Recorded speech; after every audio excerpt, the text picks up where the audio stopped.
Alô, meu povo, bom dia, boa tarde, boa noite. Não sei exatamente qual horário você está nos ouvindo. Sejam bem-vindos a mais uma edição do nosso podcast Na Ponta da Língua. Chegamos ao episódio número 33. Temos muito prazer de compartilhar sempre novidades e conhecimento aqui com você que está nos ouvindo ou nos assistindo. Se você ainda não conhece, nosso podcast está disponível tanto no nosso canal do YouTube quanto no nosso Spotify. Eu sou Milena Marzocchi, sou zootecnista, faço parte do time da Ponta. Estou aqui como apontadora ou apresentadora desse podcast e a gente quer compartilhar conhecimento com você, seja ele teórico ou prático, para você aplicar na sua propriedade. O nosso convidado de hoje é muito especial e nós vamos falar sobre o tema o poder do fenótipo para avaliação genômica. É um tema muito exclusivo, né, do melhoramento genético e também vai mostrar bastante essa evolução da tecnologia no melhoramento genético. E o nosso convidado é o Exley Souza. Deixa eu chamá-lo aqui. Olá, Exley, tudo bem? Tudo bem, Milena? Um prazer estar aqui com você, compartilhando um espaço aqui de muito conhecimento e espero poder contribuir um pouquinho com vocês aqui hoje. Maravilha, obrigada a você por ter topado participar aqui com a gente, viu? Bom, iniciando as apresentações, o nome oficial do nosso convidado é Wesley Souza, mas ele é muito conhecido como X, correto? Exatamente. Não perde tempo gastando palavra com esse nome complicado e fala mais fácil, eu respondo rápido. Então tá bom. O X é zootecnista e mestre em ciência pela Universidade de São Paulo. Atua em diferentes empresas do mercado de genética e melhoramento, como a CRB Lagoa e também na agropecuária Jacarezinho. Atualmente é executivo de contas da Neogen, sendo responsável pelas contas de corte, e é um apaixonado por pecuária, com a missão aí de traduzir os conceitos de genômica da produção animal de forma economicamente viável. Correto, X? Essa é a nossa meta. A gente tem que tentar agregar um pouco mais no conhecimento dos nossos clientes e a nossa missão, trazendo os conceitos da academia para aplicar no campo e trazer um pouco mais de lucratividade para os nossos criadores. Com certeza. Bom, para a gente começar o nosso bate-papo aqui, então, X, vamos explicar para o pessoal o que é a genômica.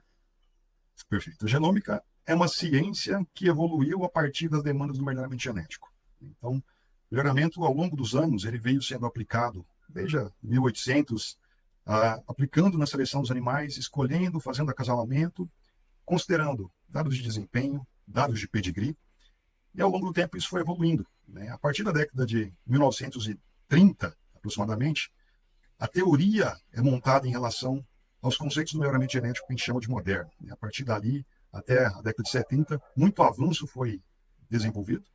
E a partir da invenção ou da evolução dos computadores, os modelos matemáticos que haviam sido desenvolvidos foram implementados nas seleções, na aplicação da seleção genética.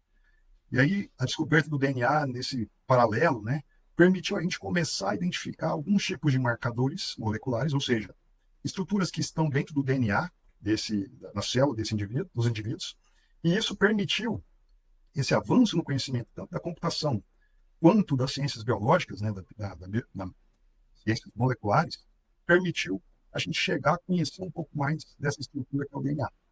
E aí a genômica é a evolução desses conceitos. Então, a partir dali, tipos de marcadores moleculares, então, microsatélites, depois chegando até o que a gente trabalha hoje na genômica com o SNP, o SNP. São mudanças que acontecem no DNA do indivíduo e essa possibilidade, essas mudanças ajudam a explicar efeitos que a gente está buscando ali na mensuração desse animal, né? E a genômica cuida disso, então, de estudar essas mudanças que tem e tentar gerar um efeito a entender o que é essa mudança, essa diferença entre os indivíduos. Então, a genômica nada mais é do que a aplicação dos conceitos de biologia molecular no entendimento das mudanças que acontecem entre os indivíduos que ajudam a explicar os efeitos, por exemplo, de um animal ser mais resistente, ou um animal, por exemplo, ser mais eficiente do ponto de vista alimentar do que um outro animal. A gente está focado nessas diferenças moleculares que acontecem nos indivíduos que ajudam a explicar essas diferenças. Muito bacana. Então, a gente vê que chegamos nesse ponto hoje, né, graças à evolução tecnológica que tivemos em todas as áreas, podemos falar assim, né?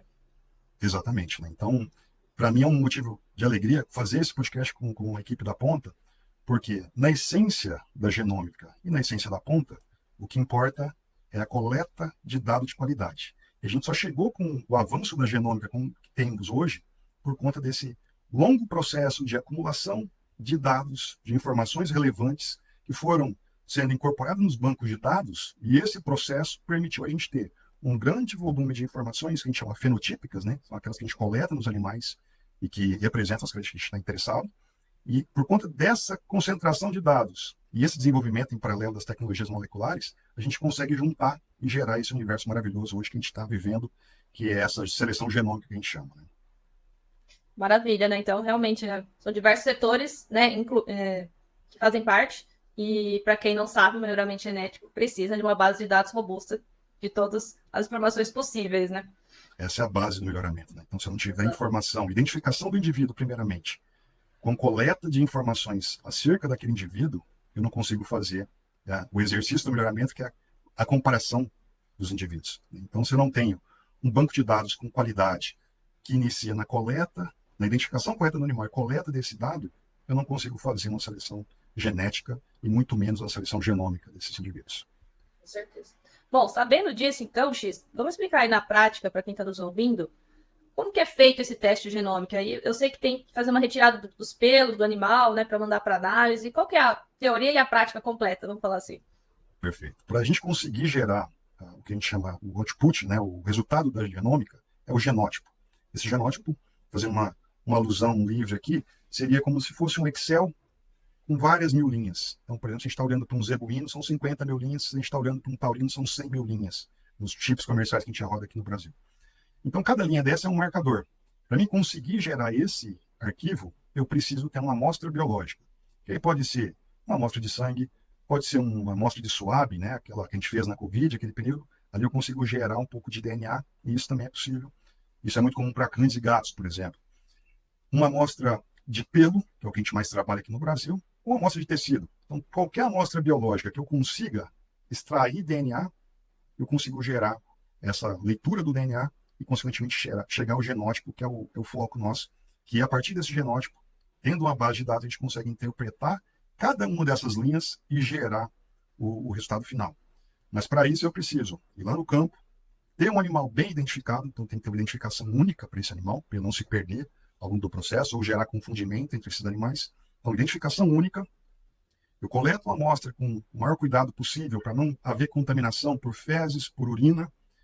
Coletei esse material, identifiquei ele adequadamente, envio para o laboratório. Uma vez dentro do laboratório, nós processamos essa amostra, fazendo as extrações, fazendo o isolamento desse DNA, e a partir daí a gente faz, usando os computadores, a leitura desse genótipo, né, desse DNA, gerando o genótipo, e aí nós concluímos a nossa primeira parte do trabalho, que isso vai para a mão do programa de melhoramento, e aí com eles a gente consegue chegar nas DEPs genômicas. Perfeito. E quanto tempo leva para o resultado ficar pronto? Esse processo dura em torno de 25 a 30 dias, né? Uma vez que estando com a documentação correta, com as amostras devidamente identificadas, em torno de 30 dias o criador ele já tem o genótipo disponível e isso vai para a mão do programa de melhoramento. Então, de torno de 30 a 40 dias, a gente já tem o resultado desse processo na mão. E aí, tendo o resultado, o pecuarista já consegue enviar para o programa de melhoramento e isso já vai sair na avaliação genética do rebanho dele? Na verdade, dentro do nosso pipeline, aqui dentro do nosso processo da empresa, a gente faz essa entrega já diretamente para o programa de melhoramento. Então, ao fim desses aproximadamente 30 dias, o programa já recebe por parte da Neogen, né, com a identificação daquele criador, daqueles animais que foram enviados, a gente entrega diretamente para o programa. Por que disso? O criador, com esse genótipo na mão, então é um arquivo, primeiramente, denso, cheio de letrinhas e números, que isoladamente não faz sentido nenhum para ele. Então eu preciso entregar isso para quem tem a possibilidade computacional e técnica para gerar, a partir daquele número, tanto de número de letras, gerar uma informação relevante. Então a gente entrega diretamente para o programa de melhoramento, e aí o programa de melhoramento incorpora essa informação da genômica dentro do seu processo de avaliação, incluindo os dados de pedigree, os dados fenotípicos, que porventura estão sendo comunicados, né, para o programa, e a genômica. Então a gente consegue, em conjunto, gerar um dado com muito mais informação, ou com muito mais fontes de informação, né, para gerar uma DEP genômica com maior acurácia. Então esse é o nosso processo de trabalho dentro da Neogen. Ah, muito bacana. Então vocês já fazem essa intermediação, né, direto, né, da própria empresa, da Neogen, para o programa de melhoramento. Exato. Muito bom. E aí a recomendação, qual que é a recomendação que vocês dão? Qual idade é ideal para fazer essa análise? Se o pecuarista está começando hoje, ou se ele já pega os bezerros que acabaram de nascer, qual que é a recomendação? Perfeito. A genômica, ela tem uma aplicação muito importante e ela tem se destacado ao longo dos anos, principalmente para animais jovens. E por que do animal jovem? O animal jovem, ele não tem dados fenotípicos coletados Então, por exemplo, ele não tem um peso sobre anos que está desmame. Ele não tem uma avaliação de carcaça porque ele ainda é jovem, né? Ele não tem filhos, então ele fica muito restrito com o número de informações disponíveis, além do pedigree. Então, ele basicamente vai ser uma avaliação com base no pedigree.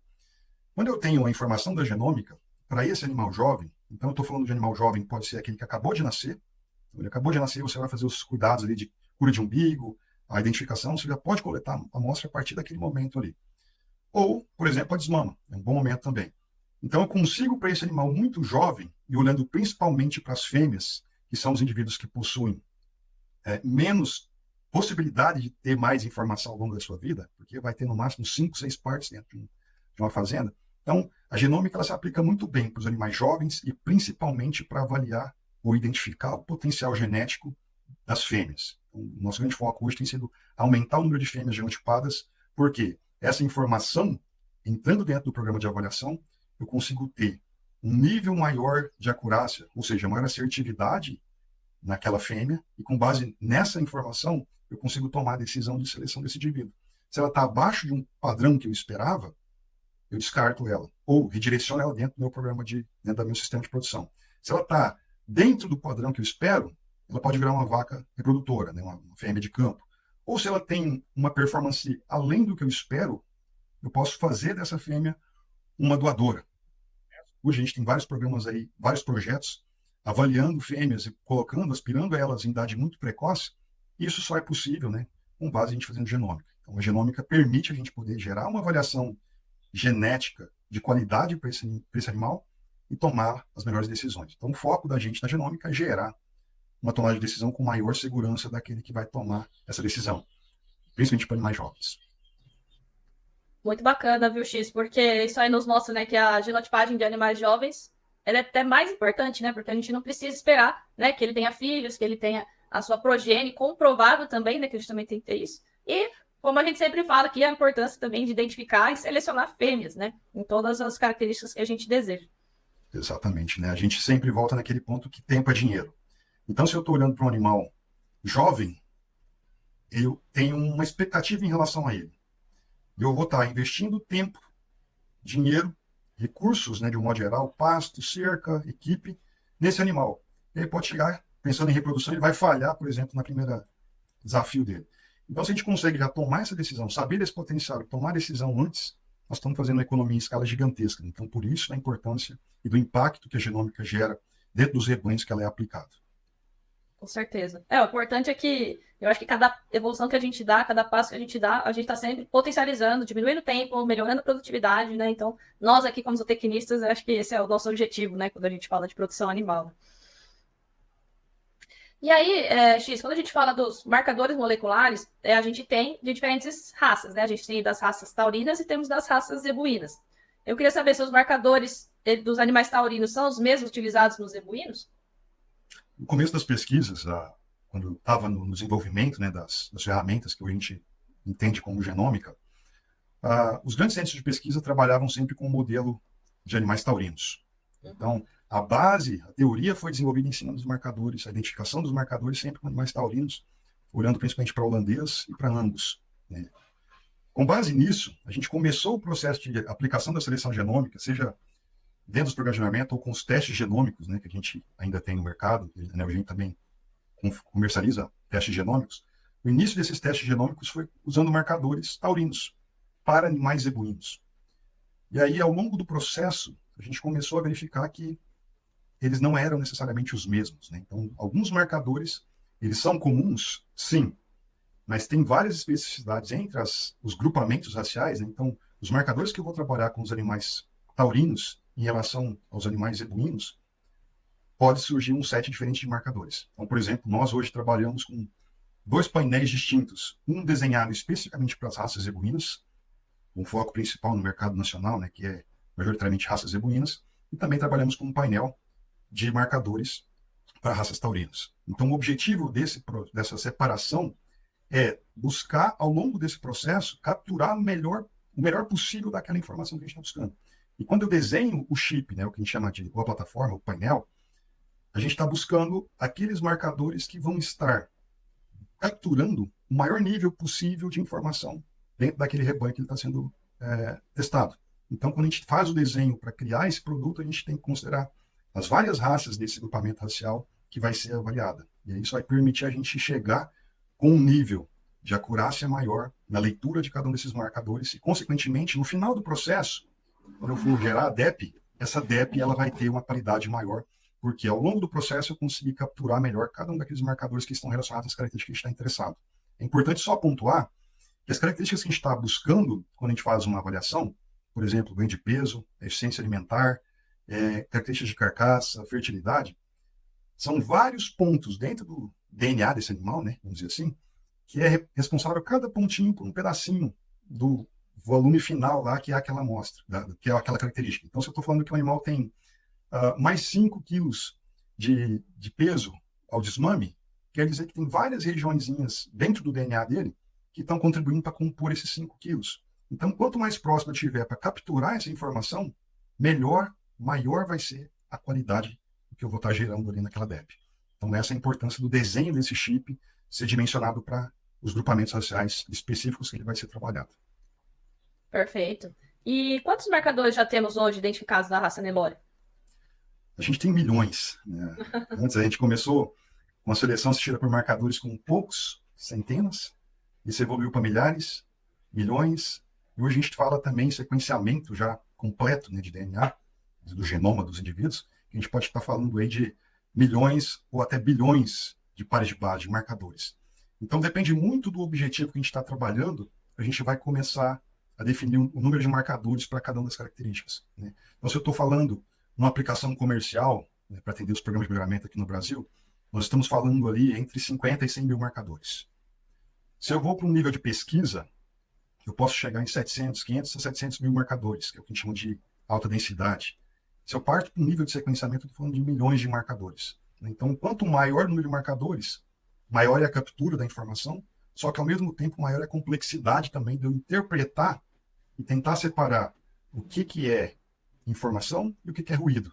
Então, esse processo, o desafio computacional, à medida que vai aumentando a escala desse número de marcadores, se eu chego no sequenciamento, eu preciso de uma estrutura computacional muito mais robusta para eu conseguir manipular esse número grande de informação para chegar numa informação que seria, né, relevante. Perfeito. E quando a gente fala da eficiência alimentar, quantos marcadores hoje já temos? Quantos, né? O que temos de marcador para eficiência alimentar? A eficiência alimentar é uma ciência que ela não é tão nova, mas que tem ganhado notoriedade mais recentemente, né? Então, hoje vocês desempenham um papel importante nesse processo difícil que é a mensuração da eficiência alimentar, né? Ou das bases do que vira o que a gente chama aqui de eficiência alimentar. O número de marcadores ele varia, né, dentro de cada grupo de raças que a gente está olhando, mas a gente já tem alguns marcadores que estão altamente correlacionados com eficiência alimentar, então é que estão disponíveis hoje dentro dos testes comerciais, então a gente comercializa já testes genômicos, já com essa informação de eficiência alimentar. No entanto, esse número ele pode ser grande o suficiente para gerar uma tomada de decisão com segurança. Mas é muito difícil você precisar, porque a cada dia a gente está evoluindo, descobrindo novos marcadores que talvez a gente não reportava como um marcador importante, mas que ele passa a ser investigado, a gente aprofunda nisso. Então, a gente tem vários marcadores que estão sendo, né, estudados, mas não dá para definir, nós temos um subset específico aqui. Isso depende também de cada população, principalmente, que a gente está avaliando essa característica. Então, quanto maior o número de informações fenotípicas que eu tenho dentro de uma população, melhor eu consigo configurar quais são aqueles marcadores que estão relacionados a essa característica. Quanto menor essa população de referência, né, que é a que a gente vai comparar, menor informação de dado fenotípico, mais difícil vai ser eu fazer essa identificação. Entendi. A gente fala que a eficiência alimentar ela está na fase da recria, né? Ela já não é tão jovem, mas ela está no amadurecimento ali entre uma novilha e um garrote, vamos falar assim, né? A tendência é que a gente aumente, né, essa base de dados a cada vez mais e consiga também chegar, né, no nível da genômica com milhões de dados também, né? Para a gente da genômica, né, que nós olhando, eu estou do lado de cá do muro, para mim é fundamental o trabalho que vocês têm desenvolvido, porque a gente só vai conseguir fazer avanço dentro da ciência da genômica quando tiver informação fenotípica, né? Então, dado coletado o mais próximo possível da realidade. Então, o avanço na ciência da genômica, ele passa exatamente pelo processo de coleta de informação, né? Seja a nível confinado, seja nas tentativas de mensuração a pasto, emissão de gases. Então, tudo isso a gente só vai conseguir. O pessoal muitas vezes busca a gente falando: X, eu queria saber os marcadores daqui. Mas se eu não tenho uma coleta de dados dentro dessa população, eu não consigo correlacionar os marcadores que estão relacionados àquelas características. Então, eu preciso desse trabalho que vocês fazem de forma brilhante para gerar dado. Esse dado vai ser interpretado, a gente vai conseguir juntar essa informação fenotípica para poder gerar a informação genotípica, né? Então, é um processo. A gente passa pela coleta de dados e isso é fundamental fazê-la de forma o mais abrangente possível, maior número de animais possível, com maior qualidade possível. É o título, né, o tema do nosso podcast, né? O poder do fenótipo, né, da avaliação genômica. Então, um tem que andar com o outro, né, X? Exato. Não existe substituição. Muitas vezes a gente quer uma solução fácil para aquele momento, né? Então, eu começo a genotipar os meus animais e eu diminuo o ritmo de coleta de fenótipos. Isso é o maior erro que pode se acontecer, né? A gente percebeu ao longo desses aproximadamente 15 anos de seleção genômica que a gente já estava vivenciando, no começo, a gente volta ali para o ano de 2008, 2010, que é o começo da aplicação da seleção genômica propriamente dita, tinha uma expectativa tão grande em cima da genômica. Por quê? Se eu, a partir de uma amostra de pelo, de sangue, que seja, eu consigo gerar uma predição com qualidade, por que eu vou ficar coletando, né, fazendo um investimento alto para coletar dados científicos? E aí o pessoal diminuiu a mão. E aí foi o grande erro. Por quê? Se eu paro de coletar informação fenotípica, que é o pulmão do meu processo de seleção, e dar a referência de como eu estou evoluindo, a minha população de referência, que é aquela que eu genotipei, que eu mensurei, que eu sei impedir, eu começo a ficar com essa população defasada. E aí, consequentemente, o marcador que eu estou estimando dentro do teste, por exemplo, da genômica, ele já começa a não estar tão relacionado com a realidade do momento. Então, por isso que é tão importante, e aí a questão da genômica com a coleta de fenótipo, a coleta de dados, ela anda de mãos dadas. Por quê? Preciso manter sempre esse feedback, trazendo ou identificando novos marcadores com base no que está vindo daquela população. Então, se eu estou corrigindo os efeitos desses marcadores, eu consigo manter uma seleção genômica mais eficiente. Se eu paro de coletar fenótipo, eu fico para trás, eu começo a ficar desatualizado. E aí meu ganho genético em cada geração começa a ser menor. Então, esse é o grande cuidado que a gente tem que ter. Principalmente, se eu começo a trabalhar com genômica, eu preciso melhorar mais ainda, a minha qualidade de coleta de fenótipo. É um processo de melhora, né? Não é separado. Então, se eu começo a trabalhar com esse ajuste fino que a genômica me traz, eu preciso também melhorar a minha qualidade de coleta de dados, principalmente para poder mensurar. Se eu estou fazendo essa seleção mais cedo dos animais, eu estou acertando dentro do que eu projetei, ou eu preciso fazer mais ajustes. Então, aumenta a demanda por melhorar a qualidade da informação que ele está coletando. Sem dúvida, né? E aí acho que as tecnologias automatizadas, né? A coleta de dados automatizada, ela vem bem de encontro com essa sua fala, né? Com a necessidade que o mercado vai ter em determinado momento. Né? Fundamental, porque se a gente está olhando, né, para animais, e os animais estão dentro do seu contexto de produção ali, quanto mais informação eu consigo trazer desse ambiente que eles estão, melhor tende a ser a minha estimativa para alguma informação, alguma inferência que eu vou fazer para aqueles animais. Então, esse processo de coleta de dados, usando computadores, usando a automatização em si, é fundamental, porque eu consigo fazer, ao longo de um dia de coleta, várias mensurações naquele mesmo animal. Então, aumenta exponencialmente a minha qualidade e a minha quantidade de informação.